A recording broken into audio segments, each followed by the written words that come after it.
stick to the psychological literature as much as possible. There's actually not as many papers as you'd think about boundaries in the psychological literature. So I've relied a little bit on things that we'd use in therapy and on a few books. Also, the style of learning that I'm aiming to go for, learning, that's a bit of a loaded term, but the style of learning I'm hoping to go for is not the banking model. So it's not the idea that I'm the expert and I'm going to teach you guys something today. It's more so that we can facilitate some thinking together and that you guys can learn from one another and from yourselves. So definitely, I will be requiring some of your own input. Okay, and right on cue. Before we get started, I want you guys to split into groups of 2 or 3 with the person next to you for about 2 minutes, and just think, what are boundaries and why are they important?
All right, guys, I'm really sorry. I'm terribly sorry, guys. I'm gonna lock it off there, if that's okay. And I'd like some feedback. If you've been talking about Halloween or what your little cousin is dressing up as, keep that to yourself. That's a boundary. If not, and you've been talking about boundaries and why they're important, please do feel free to share with the group, but you don't have to if you don't want to.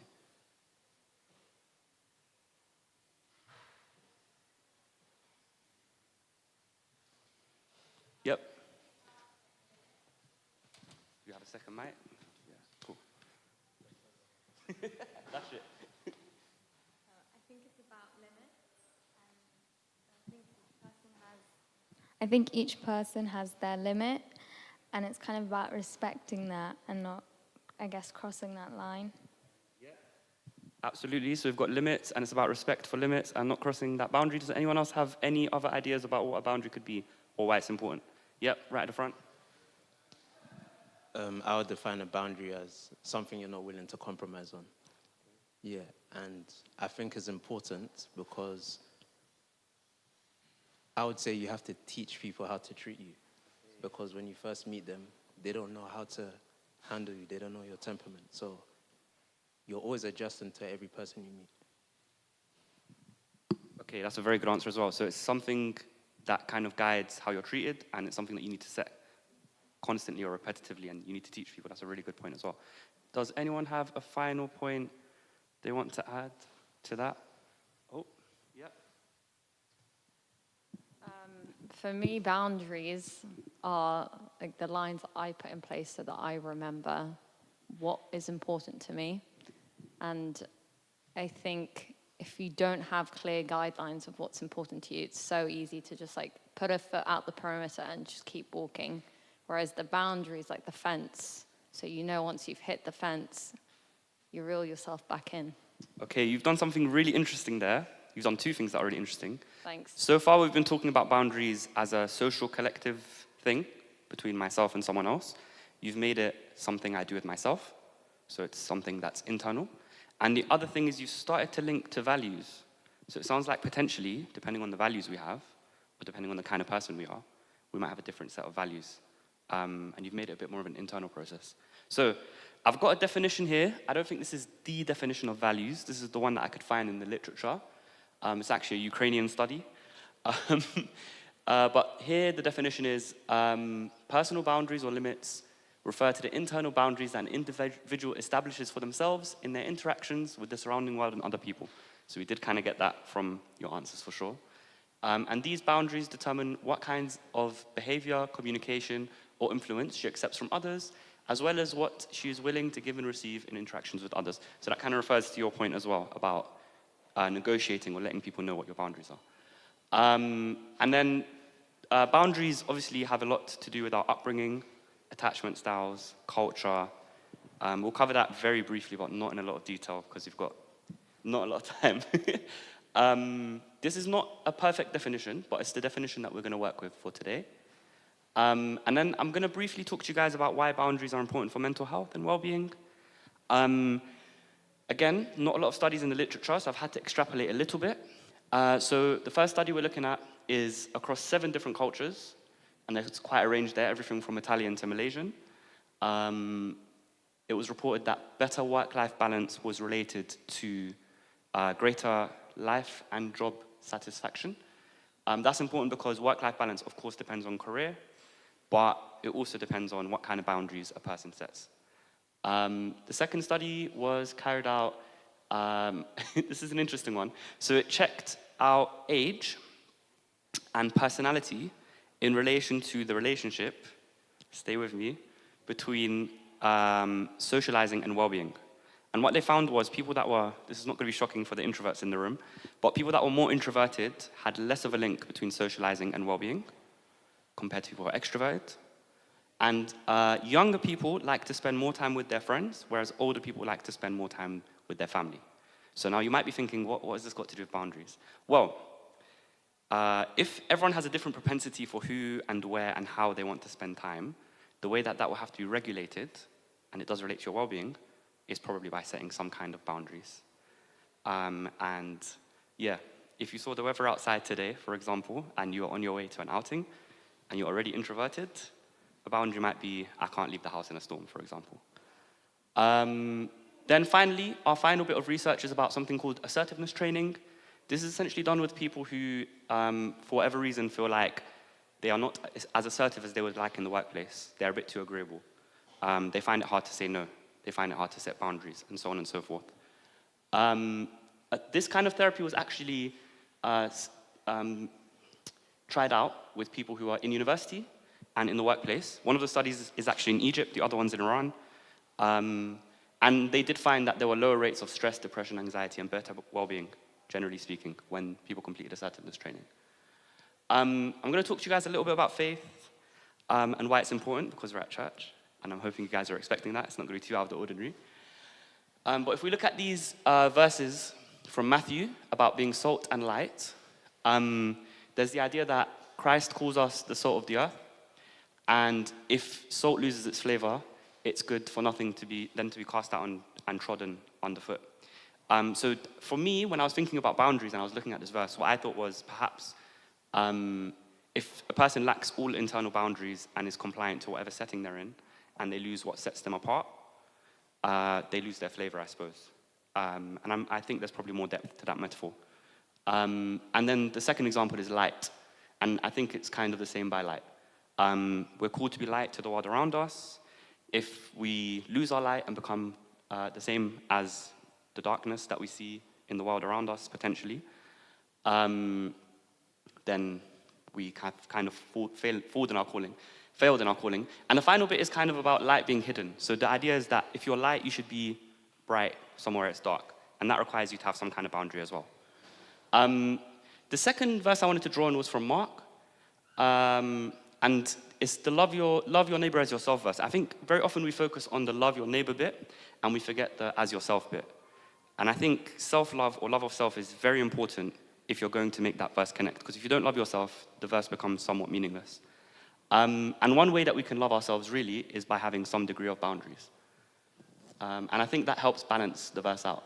So before I get started on some more examples, does anyone, well, why don't you pair up again, or split into threes, and think if you can think of any biblical example of boundaries, or lives of saints, or things that you've seen around you that you admire. And yeah, I get talking to each other, guys.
Okay, cool. Sorry, guys. Just for the sake of time, I am going to ask us to come back in.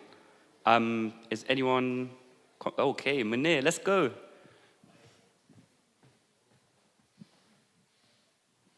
Hello. The first boundary that I could think of, people might disagree, people might have other opinions, is the boundary between God and Adam and Eve with the apple.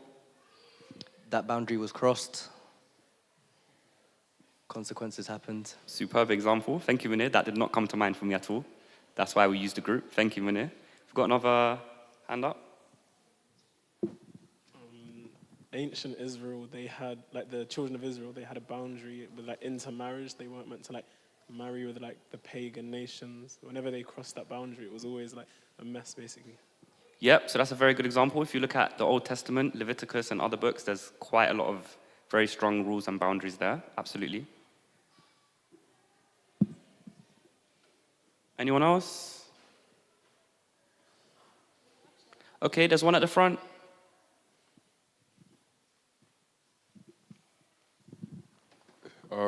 Laban, before he gave Rachel to Jacob, he made Jacob work for 7 years. I guess you can say that's what constitutes as a boundary in some sort of way.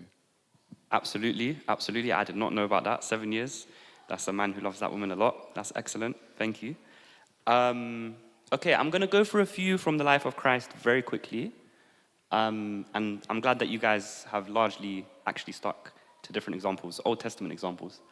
So this is a very interesting piece of art, if you can see it on the left. Very often, when we were younger, I see people, what would Jesus do? Like wristbands and stuff. This is actually what table would Jesus flip as an acronym. There's an Armenian Orthodox, I think, artist who drew that. And the reason I've put this example in is just because I think sometimes I worry the version of Jesus that we talk about is very kind, very meek, very mild, and very straight-laced. When actually some of the things that Jesus was doing and saying in terms of boundaries in the New Testament would have been very deeply countercultural. And here's one example. So I don't think necessarily we need to emulate this specific behavior, but Jesus did in Matthew 21. go to the temple and realized or saw that people were using it basically as a marketplace. And he did set a very strong boundary there about the necessity of the church being a spiritual place, or the temple being a spiritual place. Another example is, I think, the example of the Samaritan woman.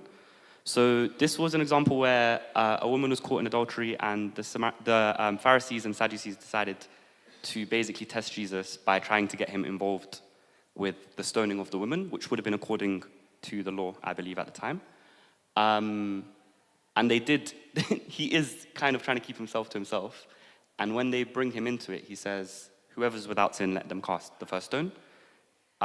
Later on in this passage, he also says, "Has anyone judged you?" to the woman, and the woman says no, and he says, "I do not judge you either." So there's kind of two boundaries there. One is we shouldn't really kill people for adultery if we're imperfect ourselves, and the other one is a personal boundary of not judging. So that's an ethical boundary.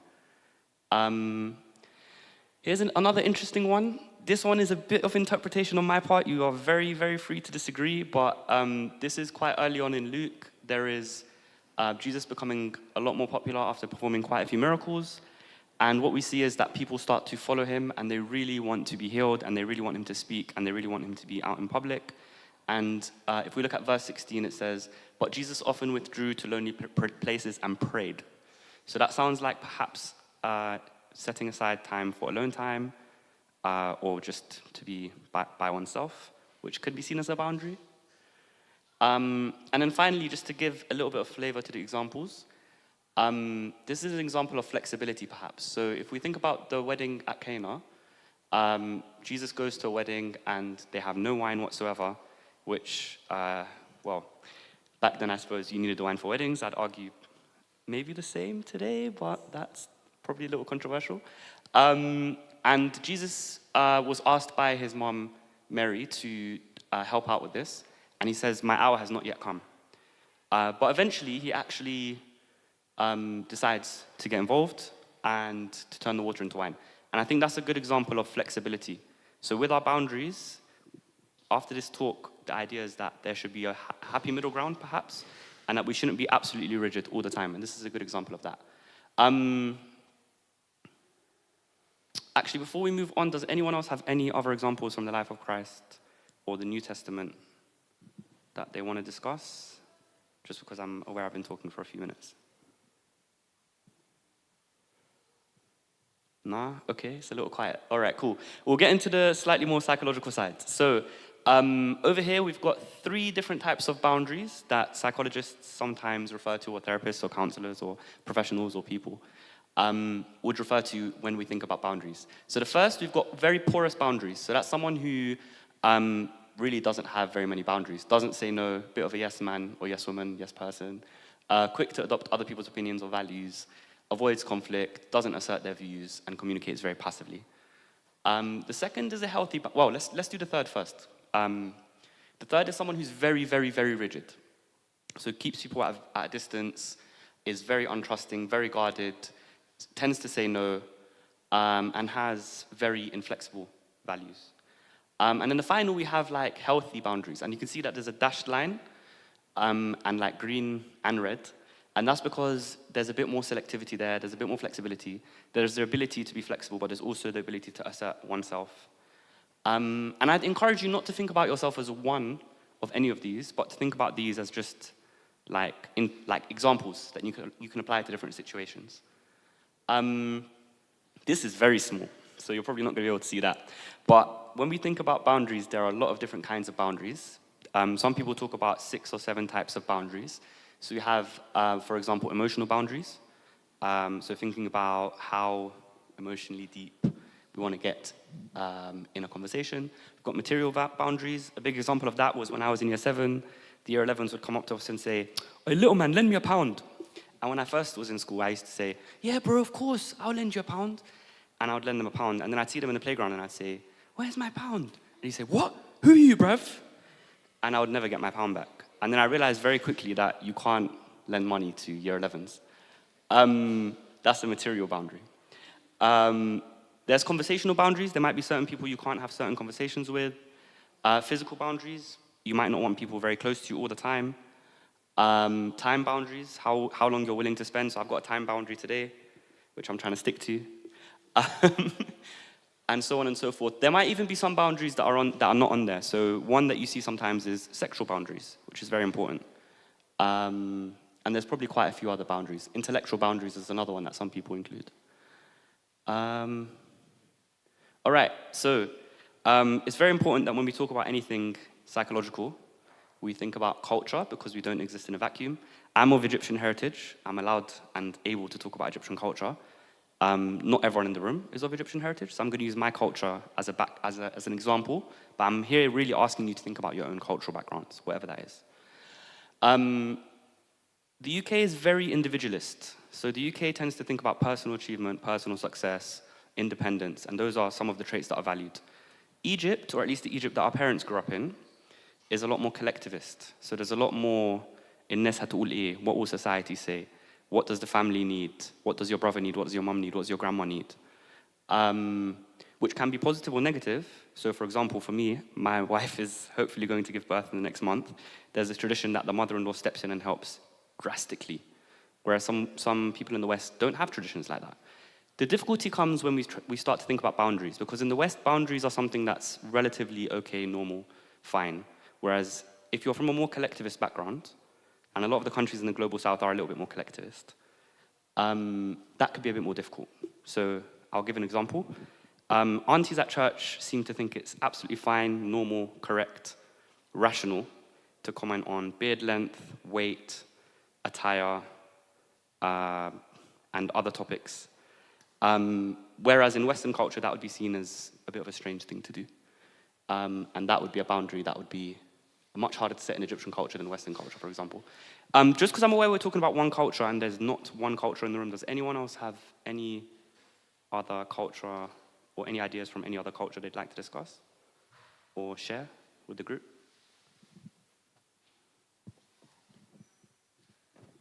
No? Okay, cool. All right, so I'm actually going to ask you guys to do an exercise now. If the paper could be handed out.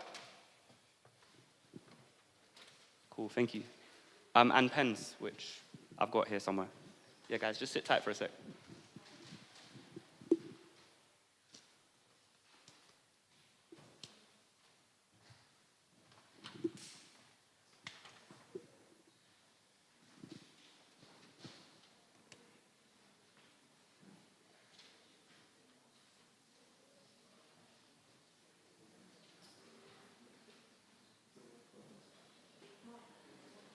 Yeah. Or if you're a couple, you can have that. One paper per person, ideally, one pen per person when it gets to you, if at all possible.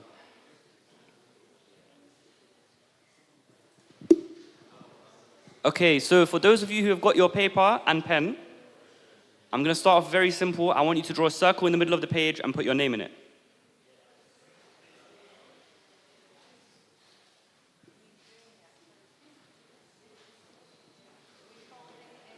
Don't fold anything.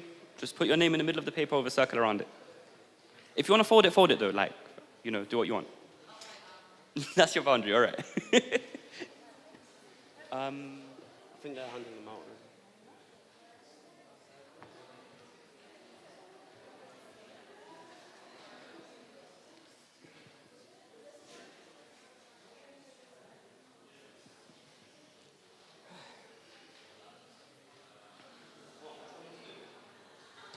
Put your name in the middle of the in a circle in the middle of the page. Once you've done that, I want you to start thinking about your important relationships and do a bit of a spider diagram of the people that are important to you in your life. So that's the next thing. So like, for example, if it was me, I'd have Munir, shout out Munir, Martina. Okay, put your name in the middle of the page with a circle around it. And then the people that are important to you, so Pablo, Mithat, all of them, spider diagram. You can, bro, listen, whatever you want to do. As long as it's not Shatayim, we're good. Yeah, so next, after you've done the people that are important to you, I mean, I'm not your dad. If you want to do the hobbies first, do the hobbies. Repeat again. Okay, put your name in the middle of the circle, in the middle of the page, and then do like a spider diagram with the lines, and just write the names of the people that are important to you. So for Lauren, it would be Anne. Lauren, what's the dog called? Yeah, that, him.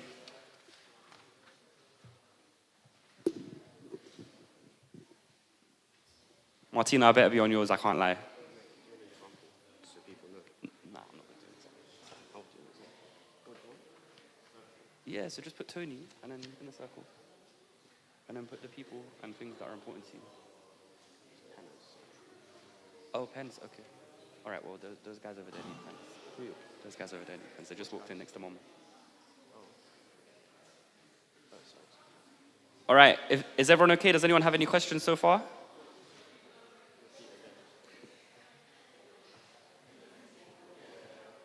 No, that's good.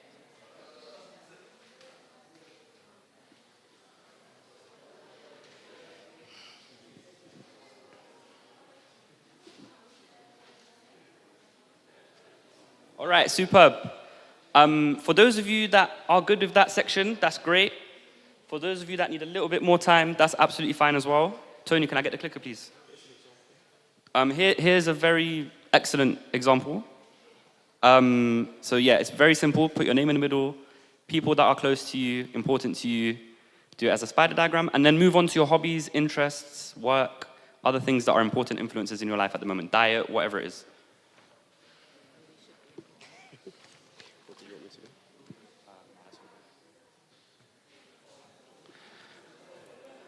All right, for the swifter people in the room, this is a lot of words. Don't worry, a lot of words, a lot of colors. What I want you to do is, I want you to look at your spider diagram so far, and I want you to rate your boundaries from 0 to 10 for the things you've put down, or the people you've put down. And you don't have to do all of them if it's uncomfortable. But say for me, I've got Tony, I've got Martina, I've got Mama, I've got church, like service or whatever. I might rate my boundary with Mama 8 out of 10 because I'm very good at setting boundaries. My boundary with Baba is 10 out of 10 because Baba's a feeder and I'm worried about my weight, and so on and so forth. So just, yeah, go ahead and like rate them around the spider diagram, yes. 0 being absolutely no boundary, very porous boundary. You know what, let's do it like this. 0 being a porous boundary and 10 being an ideal boundary. So it's a little bit different to what we've talked about so far. But 10 being a boundary exactly where you want it, and 0 being a boundary being not where you want it at all. Say that again for me. If they're very rigid, that's a very good point. Okay, let's do it slightly differently, sorry. Let's do it like that. So 0 being a very porous boundary, 10 being the most rigid boundary. Yeah, not ideal. That's a very good point. Thank you. From your perspective. No, because their perspective, you could tell someone take your shoes off to come into my house and that could be a 10 out of 10 for them. But that's a 3 out of 10 for me. Like, that's basics.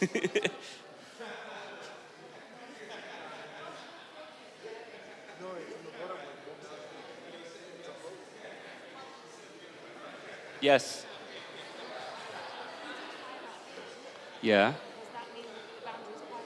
No, 10 out of 10 is a perfect, no, 10, your perfect number is your perfect number. But 0 is very permissive, 10 is extremely rigid.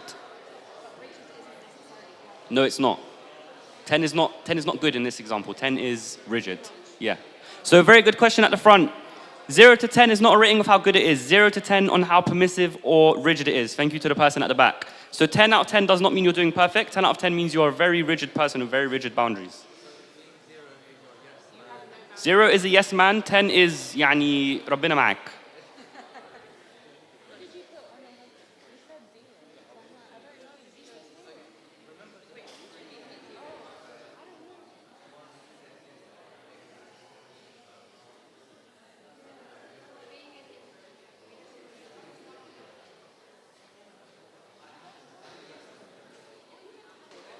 What? That's a really tough question, bro. I think it should still be porous. It should be ideal. It should be somewhere in the middle. And that's good? Like in his head, he's like, I have no boundary. Do whatever she asks me. Hey, bro, happy wife, happy life. Smart man. No, but when you live with someone, you don't realize that there are boundaries because, like, you have the boundaries there, but they're not the the forefront anymore. I think it's Yeah. I still think that should be.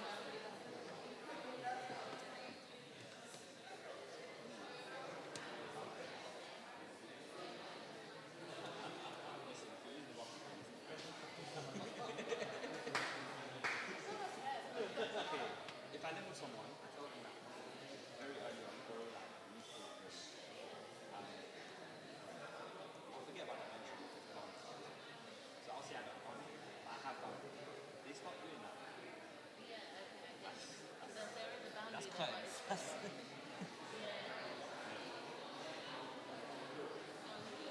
All right, cool, guys. Sorry, I'm going to wrap this up just because we are slightly running out of time. Sorry, guys.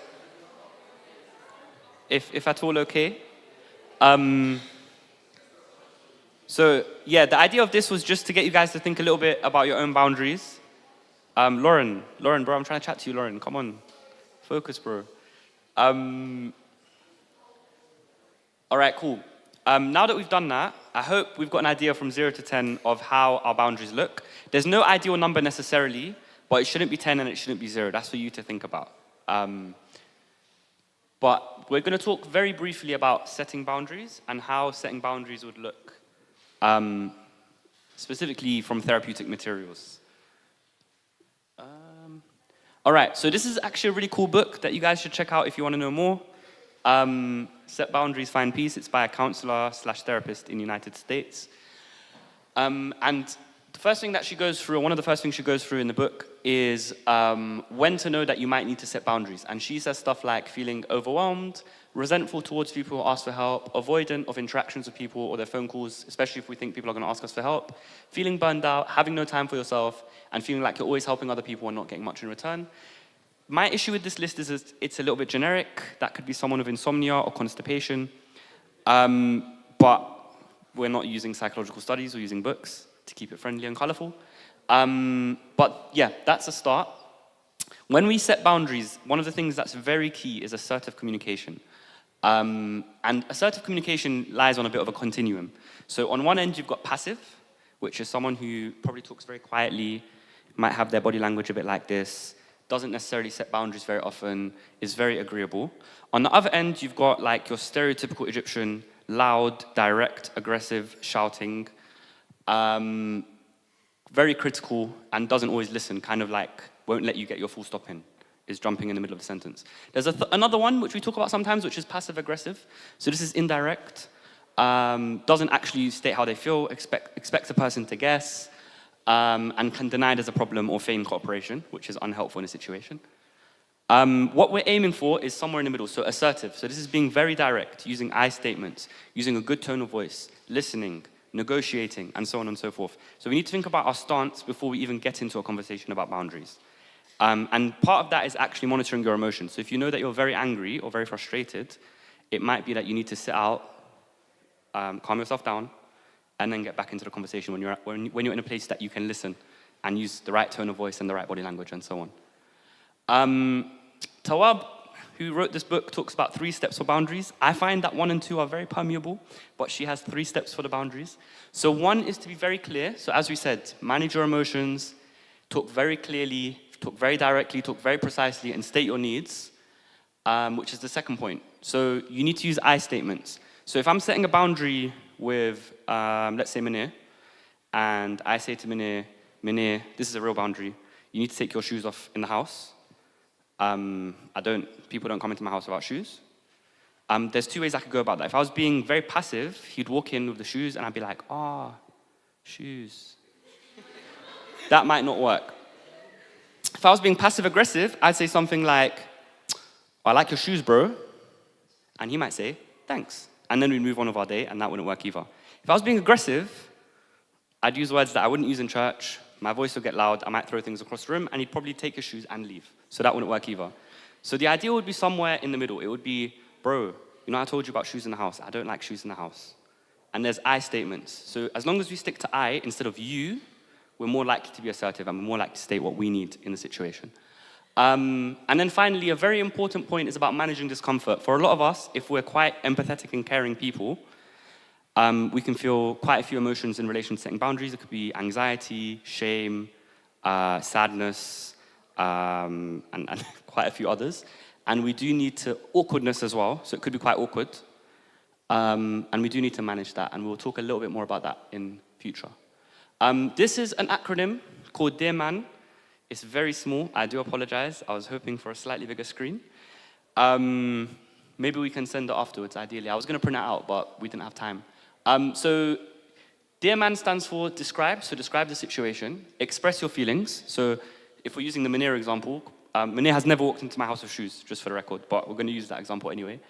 So we'd say describe would be, I can see you've got your shoes on. Express, when you walk into the house with your shoes on, it makes me feel like the house could get dirty, or that there's not a lot of respect for the house. Assert, I'd like you to take your shoes off, if possible. And reinforce, because it's very important to me, and it's actually a cultural thing for some Egyptians that you don't walk into places with your shoes on. And then the man bit is really what happens afterwards. So being mindful of how Munir feels in the situation, appearing relatively confident, and negotiating. So Munir might say, bro, I'm not wearing socks. And at that point we'd say, okay, maybe keep your shoes on. And so on and so forth. This is one that we actually use in therapy with people who have, well, we don't need to get into that, but it's a good technique and we use it in therapy. Okay, so I'm gonna ask you guys to get into groups once again. We are slightly running out of time. I'm gonna ask for maybe a few more minutes, but yeah, get into groups, and I want you guys to practice setting a boundary. I've given 3 examples that you can see on the board, ideally. Can't see them. Okay, first example is a work colleague constantly makes racial jokes around you that make you feel uncomfortable. Second example is a friend has a habit of turning up at your house unannounced, and you find that difficult to manage. Third example is a close friend of yours who you love having discussions about religion and politics has gotten heated and started shouting in the middle of discussions. And the final one is your mother has asked your partner very intrusive questions on a number of occasions. I want you guys to take one of those examples or one from your own heads and role play. So one of you will be mama or the friend making racial jokes, ideally not that one, or someone else. And just practice setting the boundary using the techniques that we've discussed so far. And I'm gonna go back to the slides before to help you. Go.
Finish at 9 o'clock? We're meant to finish at 9 o'clock. Oh, okay. The whole thing. Oh, the whole thing. If you need to try, As in like, so 10 minutes total. as in like from now? Yeah. I'll finish within 10. It'll be less than that. I think we might. It's like genuinely. We'll see. I've got feedback then, so we'll see.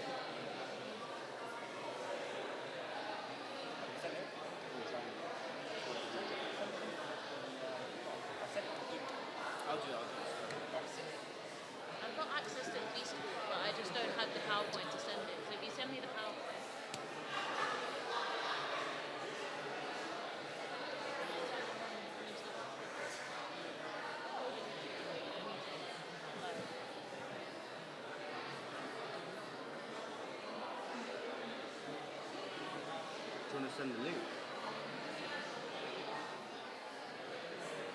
The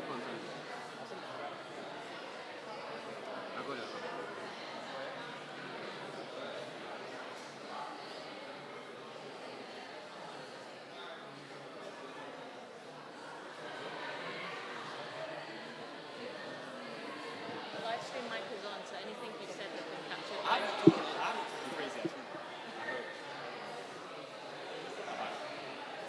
Well, when we were talking in private, that's fine. That's okay. Let them know if they come to my house. You with the door closed, bro. Oh, there you go. Yeah, Tony, just All right, guys, just to let you know, if you're on the Feast group chat, the slides are on the Feast group chat because I realize it's not very big and no one can see. So do take a look at this sheet here if you need help setting the boundary with your partner. If you're still on task, I'd ask you to swap. So one of you become the mother-in-law or the father-in-law or the racist colleague or whoever it is. And continue, please.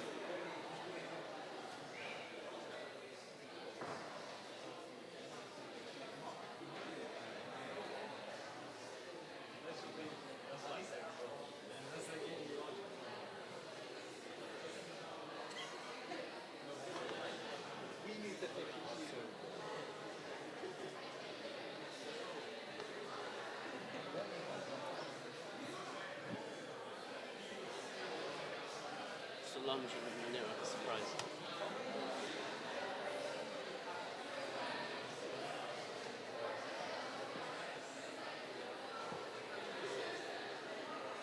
All right, guys, I'm going to ask you to bring that to a close, if it's okay. And if possible, can we get some feedback on how that went?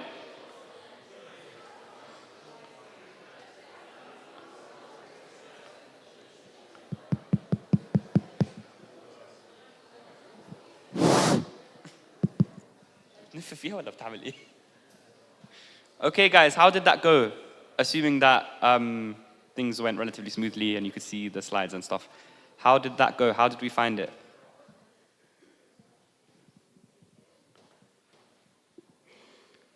Yeah, good. Was there any, you know what? I went with that example because it's happened to me quite a few times at work, so I thought, let me include it. Was there anything that was easy or difficult about doing it with?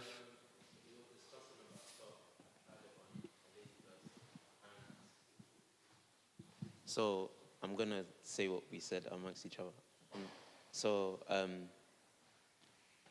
she's Eritrean, so I was acting in the office as if being Ethiopian and Eritrean is all the same.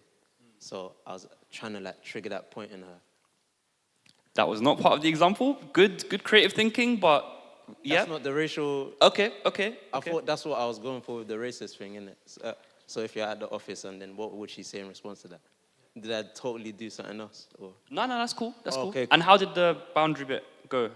So her reaction to it was to kind of go silent and laugh it off and say, no, we're not all the same. He intervened by saying, that's not appropriate. That's not what we do. We don't talk like that in the office. So then it cut me off to stop. And then we were discussing how, as a lady, it can make you feel, as a lady talking to a man, when someone is very mild-mannered and gracious, it can actually make me feel guilty because she approaches the situation with so much class and not aggression that I look at myself like, look what I did to her. She feels terrible. You're absolutely right. So I think, ideally, when we're being assertive, we should still do it in a way that's well-mannered and gracious enough that the person in front of us doesn't feel offended or affronted by us setting that boundary. Some people get offended by boundaries anyway. Yeah. The racism example is interesting because you can't tell someone how to feel about racism. For sure. But we've jumped a few stages in that example and we're assuming the person wants to set the boundary. But yeah, that's a very good point. And also another thing is when we talk about agreeableness and assertiveness, the way that some cultures raise and socialize women is to be a lot more agreeable and polite and well-mannered than men. And that means that it can be a bit more difficult if you've been raised that way to set a boundary than if you're raised to be assertive and like to get your own and to be aggressive and to be a go-getter and whatever else it is. Okay, very good points. Does anyone else want to share with the group about how they found that? Ooh, quiet. Okay, cool. We will move on. Just to let you know, we've done that as like an example exercise, but that is something you can do if you feel like you need to set a boundary. You can role play it with someone that you know and love, assuming the person next to you is someone you know and love. If not, yeah, they would also make a good partner potentially based on your experience with them. And you can actually practice writing out what you're going to say or how you're going to say it before you have to set a boundary. The example that you provided was really good because sometimes you might be in a situation where you don't know someone's going to cross a boundary and it just happens. And you might be caught off guard by it, you might laugh it off the first or second time. But when you know that it's a recurring habit, that's when you might actually start to think and premeditate what you might say and how you might say it. Yep, 5 minutes. Okay, cool. All right. So before we talked about setting boundaries as relatively emotive for some people, and it's one of the stages that we need to think about, managing our emotions both in the situation and potentially afterwards. What we want to kind of avoid is setting a boundary and then being overly apologetic afterwards to kind of negate the boundary that we've set. Okay, cool. So these are some things that you could remind yourself of when setting a boundary. Sorry, guys at the back. I'm trying to concentrate. You're a bit loud. Just like talk a bit less loud. So these are some things you can remind yourself of if you're trying to set boundaries. There's a typo there. My apologies. But it's healthy for you to have boundaries. You can think about people that you know and love, particularly if you know someone quite assertive, and that you have seen them set boundaries, and they might have even set boundaries with you, and that's absolutely fine. You should also remind yourself that setting boundaries is a sign of a healthy relationship, whether that's in the workplace, outside, a romantic relationship, or otherwise. And that a healthy relationship should survive a boundary. If the relationship doesn't survive the boundary, that's probably a bit of a red flag. So using the workplace example, for example, if someone is constantly making racial comments that you're uncomfortable with and you were to set a boundary there, and they've really felt a type of way, that's a bit of a red flag as far as I'm concerned. That's not a psychological term, but just an example. You have the right to say no and state your opinion. And when you say no to someone, you're rejecting a thing, not a person. So to use the example of Munir once again, sorry Munir, I'm rejecting Munir's shoes, perhaps, but I'm not rejecting Munir as a human. All right. And there are probably other things you can do. So when we also think about emotions, we need to think about how we manage the emotions in the moment. And some things that we could do, for example, is speaking with a loved one about how we feel, prayer or quiet time, journaling, deep breathing, yoga, and other relaxing activities. Those are just very off-the-wall examples. But does anyone else have any other... Well, you know what? You guys have done a lot of sharing so far today. I want you guys to think about one or two things in your own heads that work for you, that calm you down, or that help you when you're managing difficult emotions. Oh, sorry. On the left there, we have a picture of Jeremy Paxman, who is a very famous journalist. He was interviewing a politician. And in this interview, he had to repeat, "Did you threaten to overrule him?" 12 times. And the guy he responded with nonsense that was not related to the question. And he interrupted him, and he said, "Did you threaten to overrule him?" And the guy kept talking, and he said, "Did you threaten to overrule him?" And it happened 12 times in the space of a 5 or 6 minute interview. It's very good. I recommend you check it out. The reason I've brought Jeremy Paxman into the mix is because when we set a boundary, there is an idea perhaps that it's one and done, and that's not the case. Paxman had to repeat himself 12 times and actually didn't get an answer at the end. So there's certain people that if we set a boundary with them, their response is not positive. And some of the responses we can see is push back to the boundary, testing limits, challenging the reason for the boundary and its validity, defensiveness, or silent treatment. Yeah, this is very anti-coded. And the way that we can respond, perhaps, is by assertively restating the boundary, correcting the violation in real time, so noticing it and being like, "Bro, I've told you about, like, we've had this discussion, I'd really appreciate it if," and set the boundary. And kind of accepting the person and their response as well, and deciding not to take it personally and managing our own discomfort. And there is also the idea that, like, you do need to think about your friendships and your relationships at some points. And someone who's constantly overstepping your boundaries and not respecting your right to assert boundaries, that might be a friendship that you need to think about a little bit. I'll give you an example. My friends in my neighborhood, where I grew up, they smoke a lot of weed, a lot of weed. But they know that around me, I don't really want it too close. Don't pass it to me. Don't like, if we're in an enclosed space, go outside to light it up. That's for me personally. It makes me anxious, it makes me paranoid. I don't like the smell. I haven't had to repeat that with them. There's no like discussion. There's no back and forth about it. That's a pretty healthy boundary. But if it was not like that, I might not want to be around them so much. And then we've got boundaries with things. So over the course of this talk, we've talked a lot about boundaries of people and interpersonally. On your spider diagrams, hopefully, if you had time, if it was clear enough, you should have a few things on there.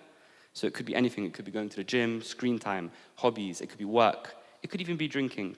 And these are internal, as we talked about at the start. There are internal boundaries as well that define us in relation to our values and who we want to be as people. And that's something for you guys to think about. And you can think about that through journaling, prayer, conversations, alone time. But we haven't had enough time to touch on that. Yeah, thank you.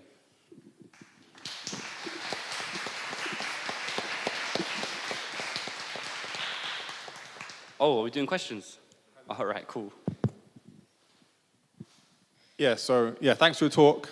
Obviously, boundaries are important, but you get to a point of like, say you look at the macro view of a society which gets obsessed with politically correctness, which means that